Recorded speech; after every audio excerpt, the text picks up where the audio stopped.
بسم اللہ الرحمن الرحیم۔ آج انشاءاللہ سورۃ الفلق اور سورۃ الناس دونوں صورتوں کا ایک ساتھ درس دیا جائے گا۔ ان دونوں صورتوں کو ایک ساتھ رکھنے کی وجہ یہ ہے درس کے اندر کہ یہ دونوں صورتیں ایک ہی ساتھ نازل ہوئیں اور ایک ہی سبب نزول کے تحت نازل ہوئیں۔ قرآن کریم کی آیات کے نزول کا سبب ہوتا ہے، بعض آیتوں کا کسی سبب کی وجہ سے نازل ہوتی ہے۔ تو سورۃ الفلق اور سورۃ الناس، ایک وجہ تو یہ ہے کہ یہ دونوں صورتیں ایک ساتھ نازل ہوئیں، اور دوسری وجہ یہ ہے کہ یہ دونوں صورتیں ایک ہی سبب نزول کے تحت نازل ہوئیں، یعنی ان آیتوں کا، ان صورتوں کا جو نزول کی وجہ بنی ہے وہ ایک ہی تھی۔ وہ کیا تھی پہلے یہ سمجھ لیں کہ حضور اقدس صلی اللہ علیہ وسلم پر کچھ یہودیوں نے جادو کر دیا تھا۔ ویسے تو آپ علیہ السلام کے دشمن ہی تھے، ہر طرح سے جو ہے وہ تکلیفیں پہنچاتے تھے، لیکن جب ساری تکلیفیں جو ہے وہ کارگر ثابت نہیں ہوئیں تو پھر آخر میں آپ علیہ السلام پر جادو کیا گیا۔ چنانچہ روایت میں آتا ہے کہ آپ علیہ السلام کا کسی بچے کے ذریعے سے کنگا منگوایا گیا، اور اس میں اور کچھ دندانے منگوائے گئے، اور ایک تانت کا ایک تار تھا، اس تار کے اوپر 11 گرہیں لگائیں، اور ہر گرہ کے اندر ایک سوئی لگا کر اس کو کسی بئر زروان ایک کنواں تھا، اس کے نیچے کس پتھر کے اندر اس کو دبا دیا، اور اس پر آپ علیہ السلام کا اس پر جادو کیا گیا تھا۔ اس جادو کو بئر زروان کے اندر دبا دیا گیا۔ چنانچہ اللہ کے نبی سے خود مروی ہے حدیث کے اندر، فرمایا کہ رات میں خواب میں 2 شخص آئے، ایک میرے سرہانے پہ کھڑا ہوا اور ایک پائنتی پر، یعنی ایک قدموں کے پاس، ایک سر کے پاس۔ سر والا شخص اس دوسرے شخص سے پوچھتا ہے کہ یہ جو شخص سو رہا ہے، یعنی کہ اللہ کے نبی، اس شخص کے ساتھ کیا مسئلہ ہے؟ دوسرا والا جواب دیتا ہے کہ یہ سحر زدہ ہے، اس پر جادو کیا گیا ہے۔ کہا کہ جادو کرنے والا کون ہے؟ دوسرا سوال ہوا، تو جواب دینے والے نے کہا کہ لبید ابن عاصم نے جادو کیا ہے، یہودی تھا لبید ابن عاصم۔ کہا جادو کہاں رکھا ہے؟ تو دوسرے جواب دینے والے نے کہا کہ بئر زروان، کنویں کے نیچے، کنویں کے اندر پتھر کے نیچے یہ جادو رکھا گیا ہے۔ چنانچہ اللہ کے نبی پر یہ آیتیں نازل ہوئیں، سورت نازل ہوئی، سورۃ الفلق اور سورۃ الناس، دونوں مدنی ہیں، مدینے کے اندر نازل ہوئی ہیں۔ اور یہ صورتیں، ان دونوں صورتوں کے اندر ملا کر جو آیتیں ہیں وہ 11 آیتیں ہیں۔ میں نے جیسے کہ شروع میں بتایا کہ جس تار کے اوپر گرہ لگائی گئی تھی وہ گرہیں بھی 11 تھیں۔ چنانچہ اللہ کے نبی کو بذریعہ وحی یہ بتا دیا گیا کہ آپ نے جب یہ گرہ کھولنی ہے تو ہر گرہ پر ایک آیت پڑھنی ہے۔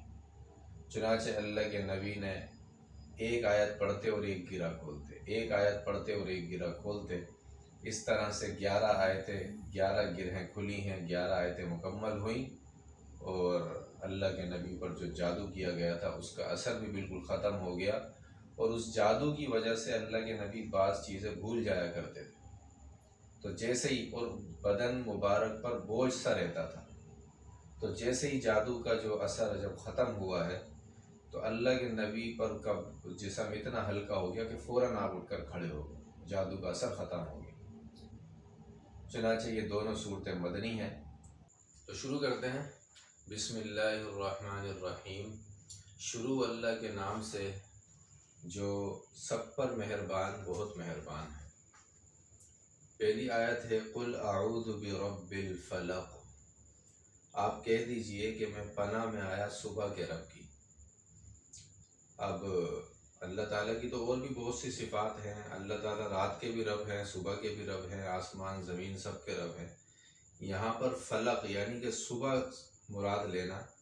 فلق اصل میں کہا جاتا ہے رات کی پو پھٹنا اور صبح کا نمودار ہو جانا، جیسا کہ ایک اور قرآن کی آیت میں ہے فالق الاصباح، کہ اللہ صبح کو پھاڑنے والے ہیں، یعنی کہ لانے والے ہیں۔ فلق کا مطلب ہے صبح۔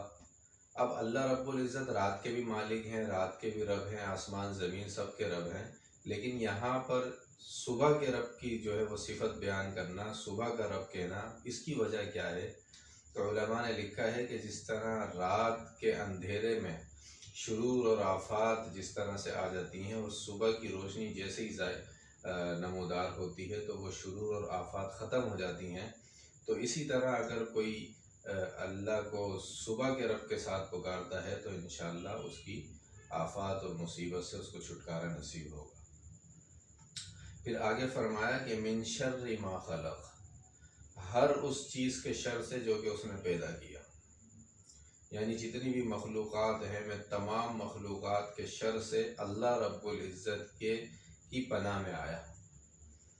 اب یہاں پر من شر ما خلق ہر چیز آ گئی، عمومی ہر چیز کا ہر چیز کا ایک شر ہوتا ہے اور ایک اس کی اچھائی ہوتی ہے، تو ہر چیز کے شر سے پناہ مانگ لی گئی، عمومی سب کے شر سے۔ آگے فرمایا خاص کیا، وَمِن شَرِّ غَاسِقٍ إِذَا وَقَبَ، رات کے شر سے، اندھیری رات کے شر سے، اذا وقب، جب وہ پھیل جائے، یعنی اندھیرا پھیل جائے، رات کے شر سے جب اندھیرا چھا جائے۔ رات کے شر سے کیوں پناہ مانگی خاص طور پہ؟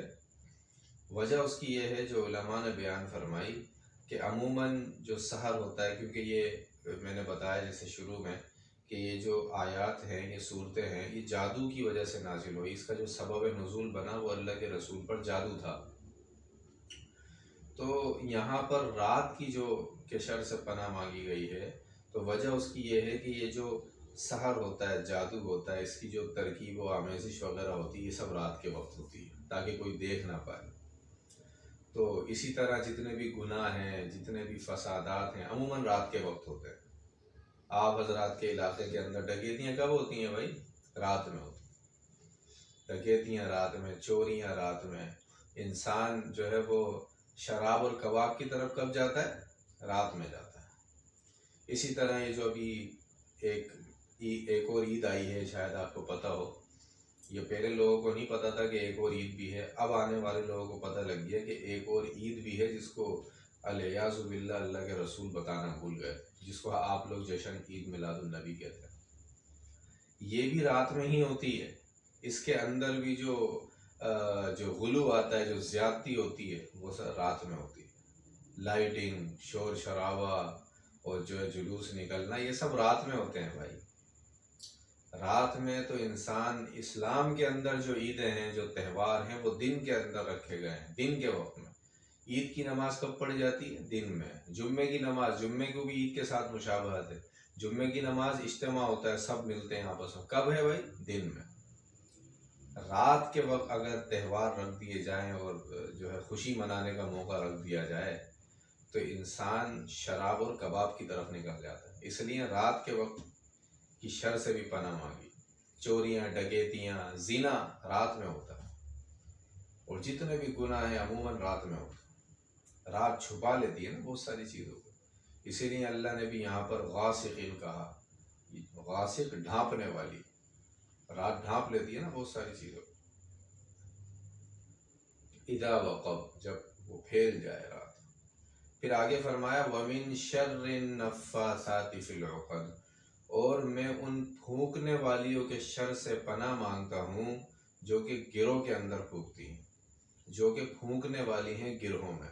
یہاں اس طرف اشارہ ہے کہ وہ جو جنہوں نے اپنا جو یہودی جو تھا، جس نے جادو کیا تھا اللہ کے رسول پر، تو اس نے جو گرہیں لگائی تھی اس پر کچھ پڑھ کے پھونکتا تھا، اس کی طرف اشارہ ہے وَمِن شَرِّ النَّفَّاثَاتِ فِي الْعُقَدِ، کہ میں پناہ مانگتا ہوں گروہ کے اندر پھونک مارنے والیوں سے۔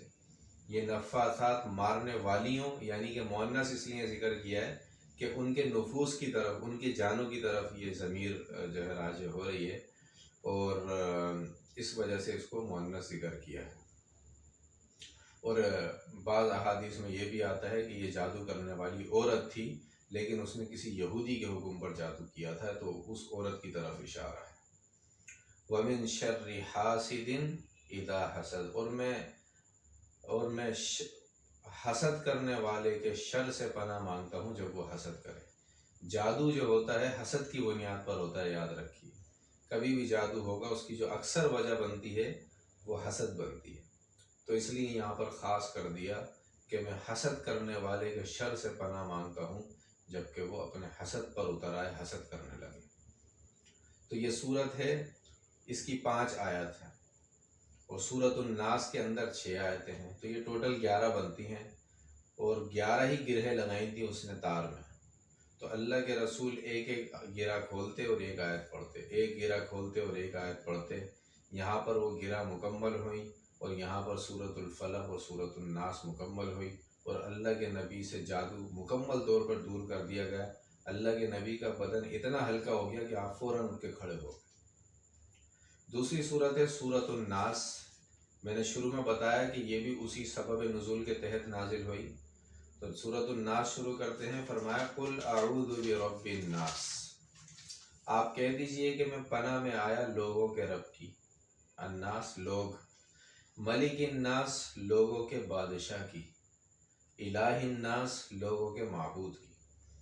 یہ رب الناس، ملک الناس، الہ الناس، ان تینوں میں اشارہ کر دیا گیا کہ میں اس رب کی پناہ میں آیا جو کہ لوگوں کا بھی رب ہے، اور حقیقی معنی میں ملک الناس بادشاہ بھی لوگوں کا وہی ہے، الہ الناس اور حقیقی معنی میں معبود حقیقی بھی وہی رب ہے. یا اشارہ اس بات کی طرف کر دیا کہ اصل رب، اصل معبود اور اصل بادشاہ وہ اللہ رب العزت. پھر آگے فرمایا من شر الوسواس الخناس، کس کے شر سے؟ اس کے شر سے جو کہ وسوسہ ڈالتا ہے، اس وسوسہ ڈالنے والے کے شر سے جو کہ پیچھے کو چھپ جاتا ہے.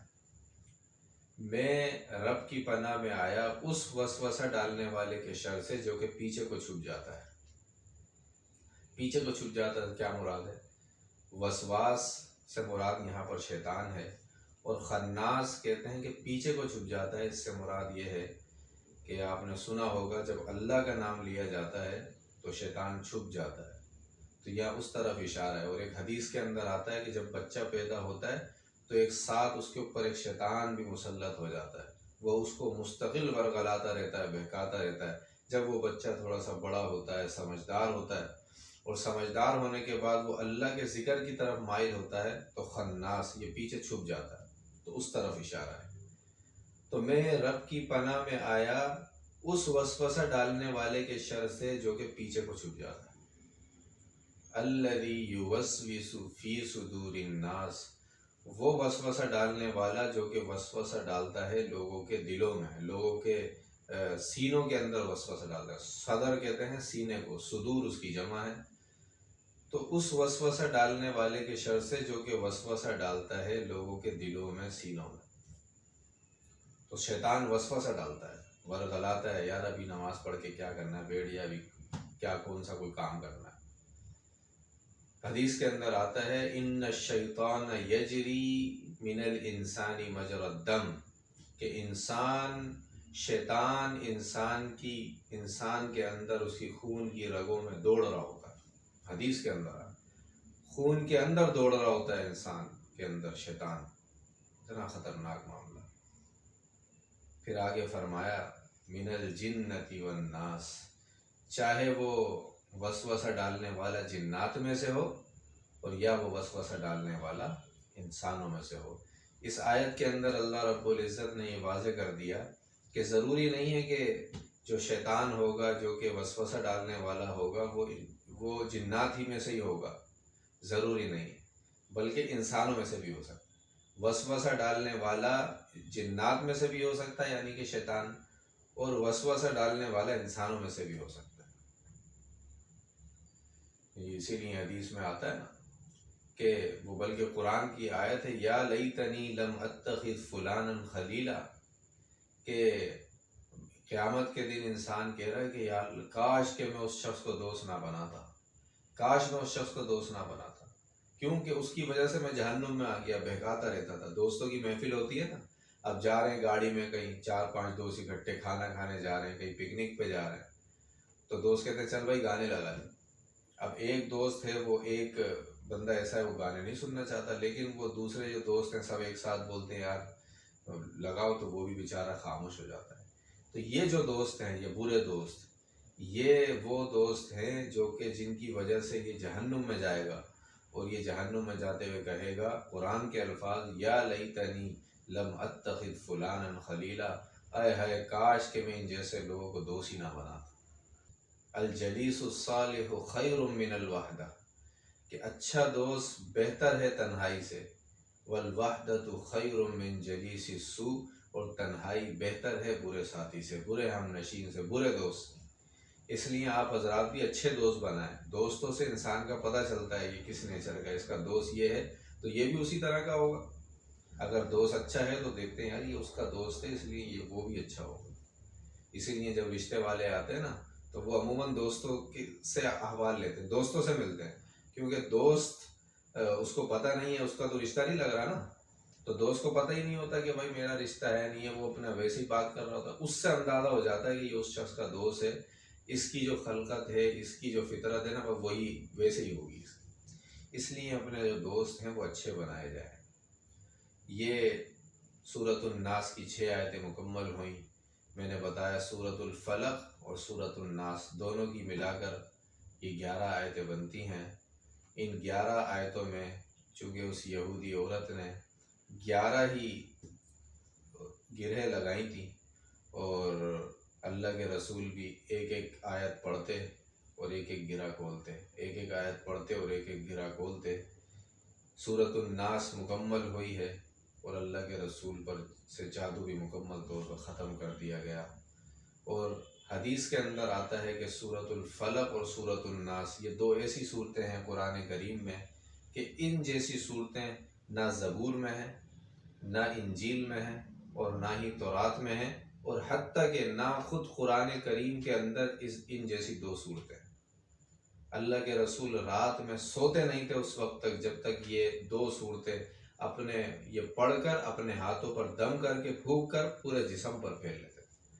جب آپ کا آخری دور آیا، آخری آپ کے ایام تھے، اس زمانے میں بھی آپ کو بے ہوشی ہوتی تھی، بخار ہوتا تھا، رات کے وقت میں حضرت عائشہ رضی اللہ عنہا فرماتی ہیں کہ میں یہ 2 صورتیں پڑھتی تھی اور اللہ کے رسول کے ہاتھ پر پھونک مار دیتی تھی، پھر اللہ کے رسول اپنے جسم پر اپنے ہاتھوں کو پھیر لیا کرتے۔ تو ان سے پوچھا کہ کیوں آپ خود ہی اپنے ہاتھوں پر پھونک مار کے کیوں اللہ کے نبی کے جسم پر نہیں پھیرتی تھی؟ تو کہنے لگیں کیونکہ میرے ہاتھ اللہ کے نبی کے ہاتھ کا بدل نہیں ہو سکتے، وہ ہاتھ مبارک ہیں، میرے ہاتھ تو اتنے مبارک نہیں، اس لیے میں اب پڑھ کر اللہ کے رسول کے ہاتھ پر پھونک مارتی اور اللہ کے رسول اپنے جسم اطہر پہ پھیر لیتے۔ تو یہ 2 صورتیں مکمل ہوئیں، انشاءاللہ اگلی مجلس کے اندر سورۃ الاخلاص کا درس دیا جائے گا۔ وآخر دعوانا الحمدللہ۔